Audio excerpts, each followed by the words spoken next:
No hay nada que los pilotos temamos más que un incendio fuera de control cuando estamos en el aire. Si tuviera que elegir entre una falla doble de motores en crucero o eso, preferiría la falla de motores sin dudarlo ni un segundo. Así que cuando se conoció la noticia de que un estado, como Rusia, fue acusado de intentar colocar bombas incendiarias en aviones comerciales, me llamó por completo la atención desde el primer momento en que mi equipo y yo supimos de esta historia. Y lo que hemos descubierto recientemente sobre este caso no debería dejar tranquilo a nadie dentro de la industria aérea.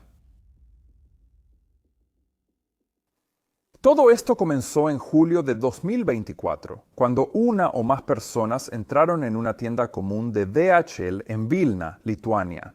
DHL, por si no lo sabías, es una empresa internacional de envíos similar a FedEx o a UPS en los Estados Unidos. Lituania es uno de los países bálticos que comparte frontera con Bielorrusia y también con el enclave ruso de Kaliningrado.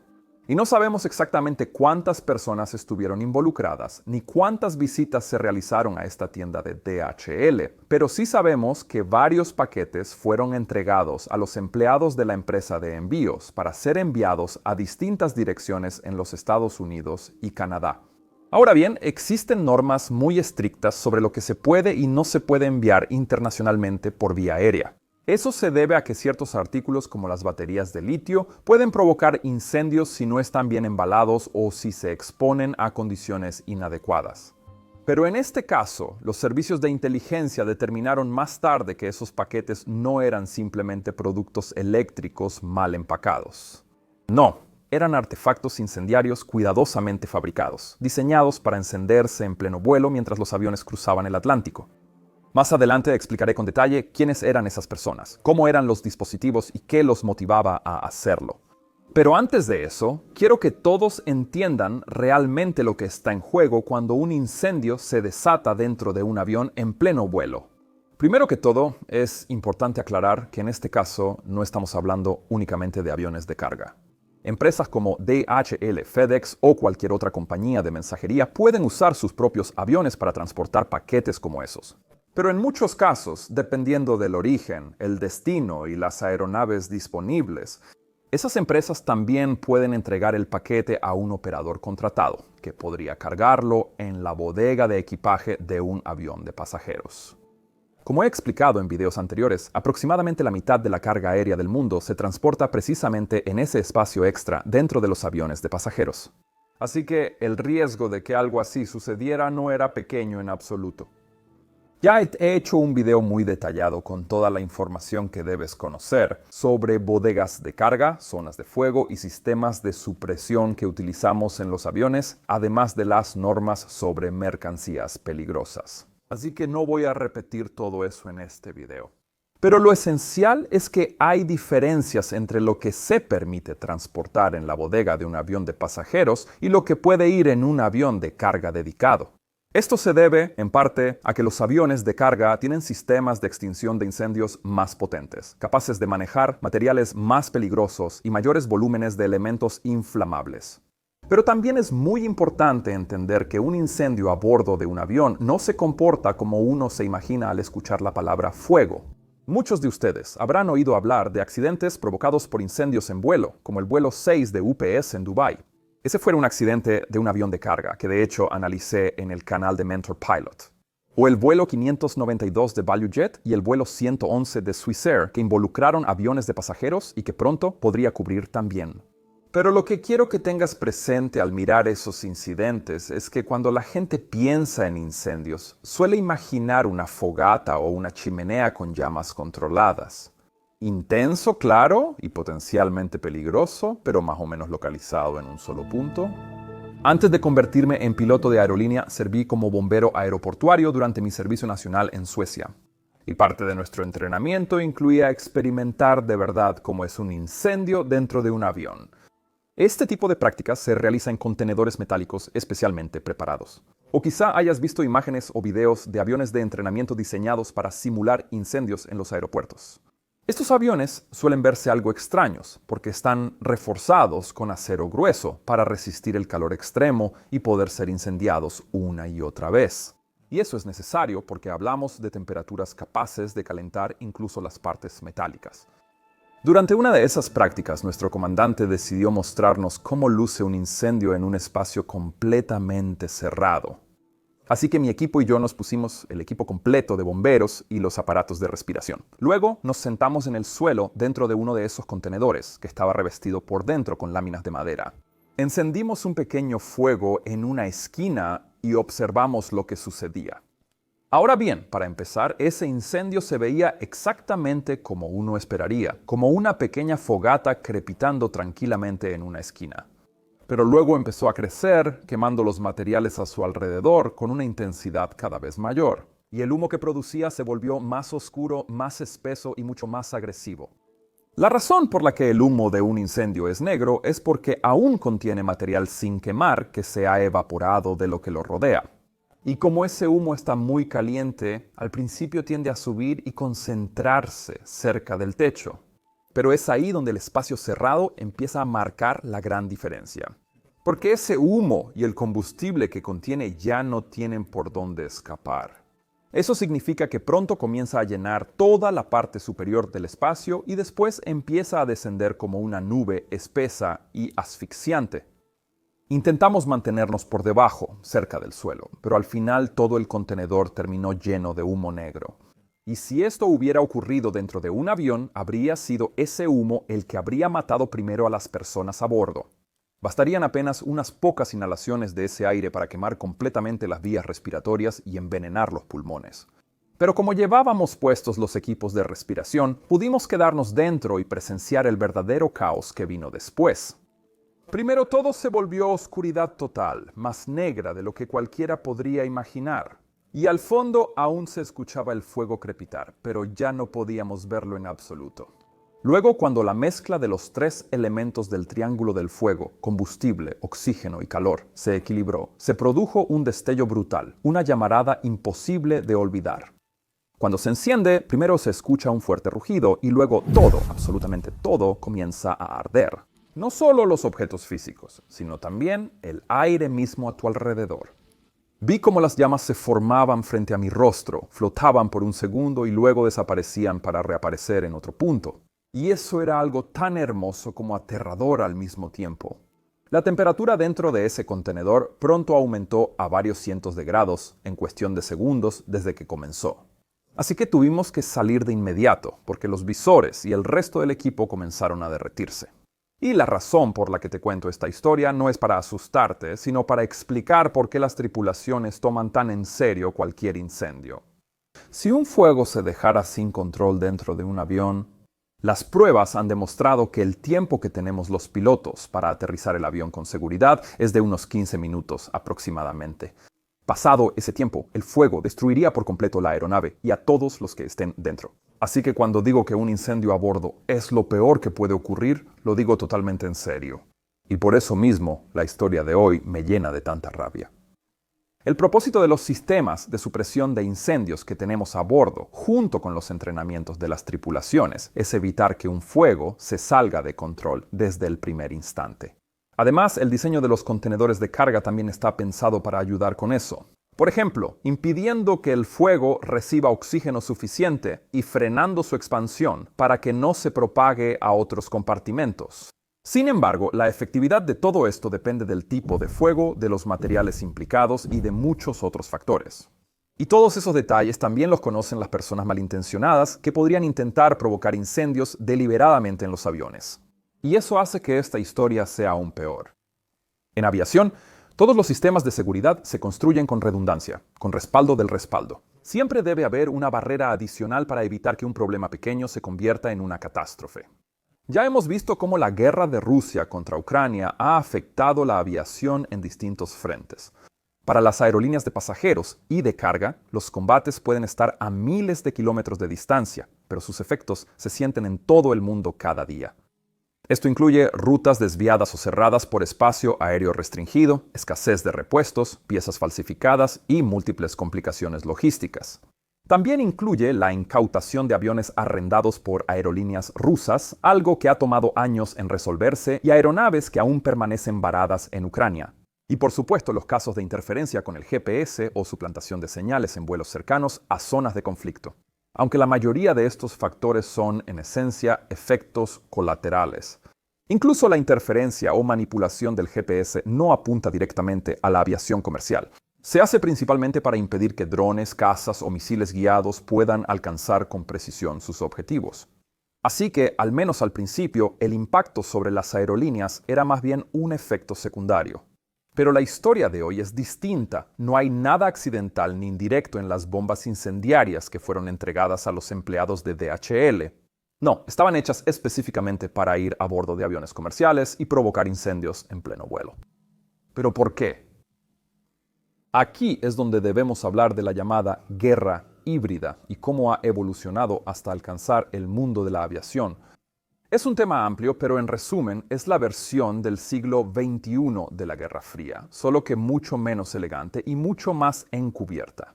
En lugar de espías al estilo James Bond cruzando miradas en un casino, esta nueva guerra se libra principalmente a través de aplicaciones como Telegram, reclutando delincuentes locales o pequeños traficantes en puntos estratégicos. Esas personas luego se utilizan para provocar incendios en almacenes y sembrar miedo y confusión. Todo con el objetivo de debilitar la confianza en los gobiernos locales y generar terror entre la población. Algunos de esos ataques registrados estaban relacionados directamente con la guerra en Ucrania, pero otros podrían haber tenido como único objetivo causar interrupciones generales y caos. En algunos casos, cuentas de Telegram han llegado a usar fragmentos de incendios industriales anteriores para promocionarse y atraer a nuevos simpatizantes. En resumen, este tipo de guerra es una forma mucho más económica de sabotear la infraestructura de un enemigo a distancia que un ataque convencional.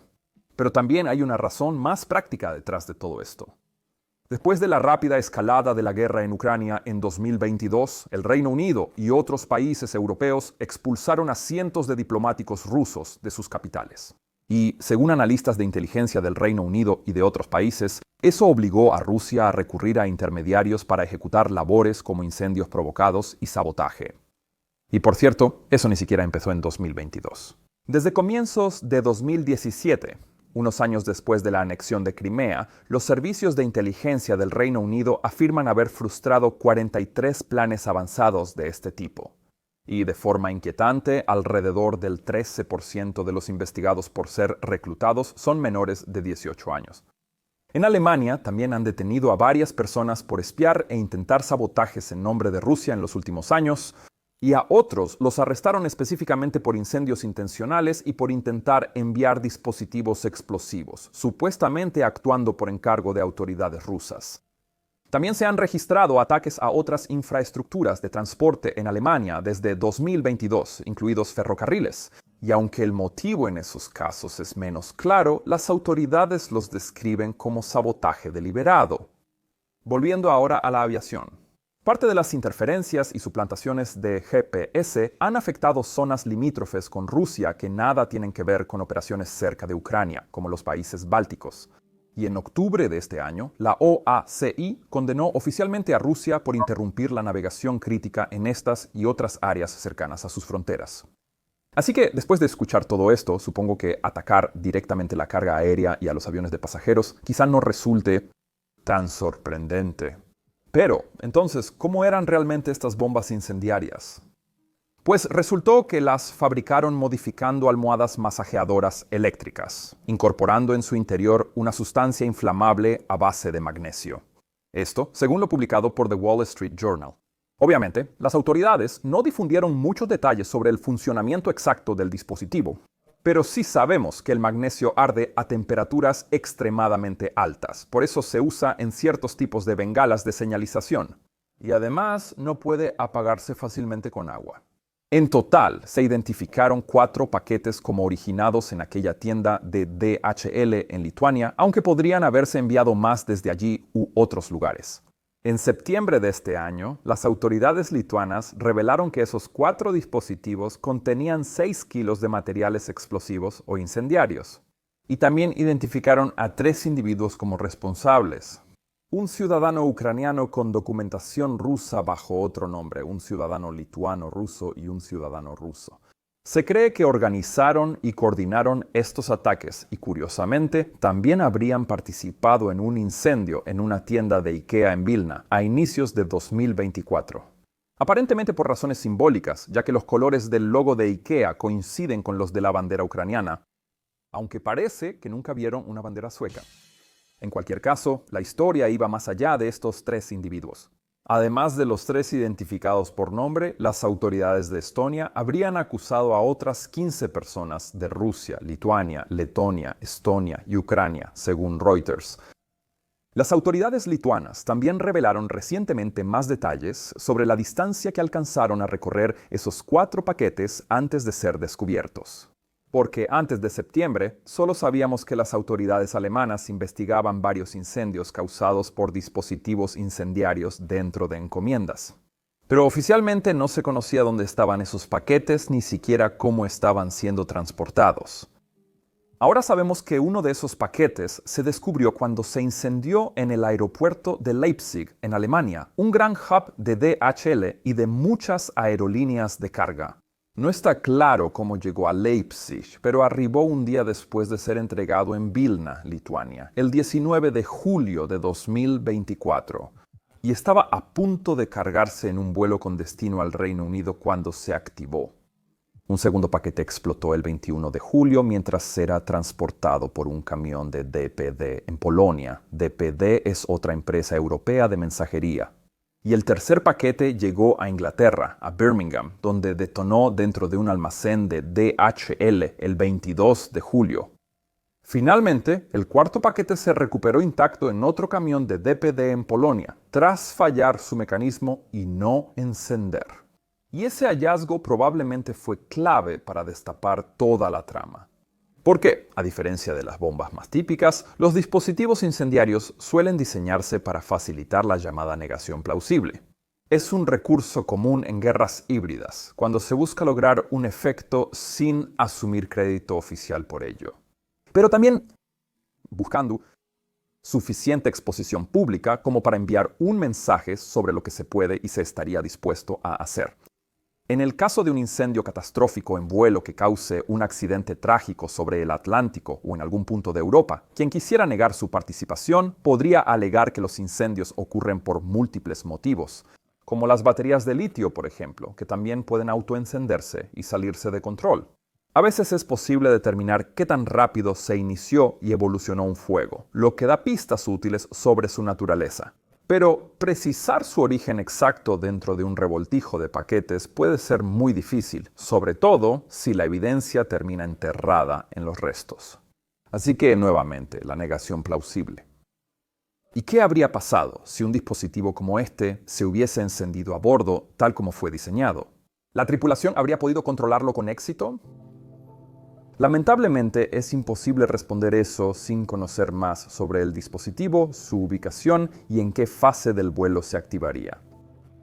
Pero sea cual sea el desenlace, un incendio a bordo sacudiría por completo la confianza del público en la aviación comercial.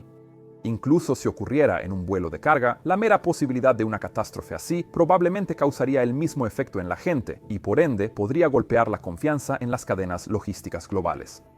Una conclusión clave de este tipo de tácticas de guerra híbrida es que sería un error analizar las acciones individuales de forma aislada. Posibles ataques más recientes, como los drones que sobrevolaron varios aeropuertos del norte de Europa, probablemente son otra muestra de ese mismo enfoque. Y lo mismo ocurre con los barcos que arrastran sus anclas por el lecho del Golfo de Finlandia para cortar cables submarinos, algo que también ha estado ocurriendo últimamente. Y varios analistas interpretan estos acontecimientos como una señal de que Rusia podría estar intensificando su campaña para poner a prueba la reacción de Europa y de los Estados Unidos. Así que según esos analistas, el punto no es solo lo que Rusia puede hacer, sino, con igual importancia, el mensaje de hasta dónde está dispuesta a llegar. Otros actos recientes de sabotaje han tenido como objetivo instalaciones de almacenamiento y transporte vinculadas al envío de materiales a Ucrania para apoyar su defensa contra Rusia, lo que algunos podrían ver como objetivos legítimos. Pero los paquetes incendiarios de los que hablo aquí se enviaron de forma aleatoria en aviones que salían de Europa. Y eso, potencialmente, muestra disposición para atacar vuelos al azar, un mensaje de naturaleza muy distinta. La gran pregunta, entonces, es obvia. ¿Qué podemos hacer como industria para proteger a nuestra gente y al público viajero? Estoy seguro de que aerolíneas, empresas de carga, operadores en tierra y, ojalá, la mayoría de las comunidades de inteligencia del mundo ya están examinando a fondo estos dispositivos para aprender y detectar planes similares. Eso, en realidad, ha sido casi un objetivo permanente para todos los involucrados, gracias a décadas de prevención frente al terrorismo y otras amenazas menores pero parecidas. Así que idear formas en que la gente pudiera atacar aeronaves y luego averiguar cómo detener esos ataques antes incluso de que ocurrieran. Bueno, todo eso forma parte del proceso y es la razón de muchos de los procedimientos de seguridad que ya tenemos hoy. La aviación siempre ha tenido que adaptarse a los acontecimientos y a las amenazas del momento, desde secuestros hasta terrorismo y riesgos cibernéticos. Y volveremos a adaptarnos para enfrentar también esta. Pero es probable que los nuevos procedimientos para protegerse de estas guerras híbridas también generen demoras y costos adicionales para todos. Y por supuesto, mitigar a un actor tan sofisticado como un Estado, si ese fuera el caso, será un reto mayor que lidiar con grupos terroristas pequeños o individuos aislados. Pero, nuevamente, todo dependerá de hasta dónde escale este conflicto híbrido. Ahora, sé que este tema es muy controvertido para algunos.